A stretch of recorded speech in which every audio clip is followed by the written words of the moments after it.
দেশকে নতুন করে গড়ে তুলতে ঐক্য, পারস্পরিক শ্রদ্ধা ও আস্থার পরিবেশ জরুরি বলে জানিয়েছেন অন্তর্বর্তী সরকারের প্রধান উপদেষ্টা অধ্যাপক ডক্টর মোহাম্মদ ইউনূস। মহান মে দিবস 2025 ও জাতীয় পেশাগত স্বাস্থ্য ও সেফটি দিবস উপলক্ষে দেয়া এক বাণীতে তিনি এই আহ্বান জানান। ডক্টর ইউনূস বলেন, শ্রমিকদের আত্মত্যাগ ও অধিকার আদায়ের ইতিহাস থেকে অনুপ্রেরণা নিয়ে সমাজে সংহতি গড়ে তোলার সময়ের দাবি।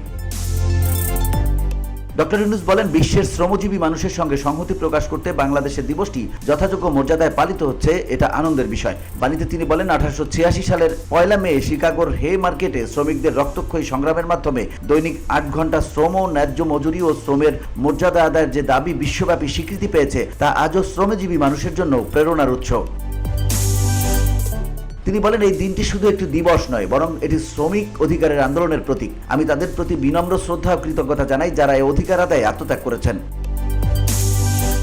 প্রধান উপদেষ্টা বলেন, শ্রমিক মালিক সুসম্পর্কের মাধ্যমে দেশের অর্থনীতিকে এগিয়ে নিতে মে দিবসের গুরুত্ব অপরিসীম। এবছর মে দিবসের প্রতিপাদ্য শ্রমিক মালিক এক হয়ে গড়ব এ দেশ নতুন করে, আমাদের দেশের টেকসই উন্নয়নের জন্য অত্যন্ত তাৎপর্যপূর্ণ। শ্রমিক ও মালিক পরস্পরের পরিপূরক এবং তাদের যৌথ প্রচেষ্টায় একটি শক্তিশালী, আত্মনির্ভর ও সমৃদ্ধ বাংলাদেশ গড়ে তুলতে পারে বলে আমি বিশ্বাস করি।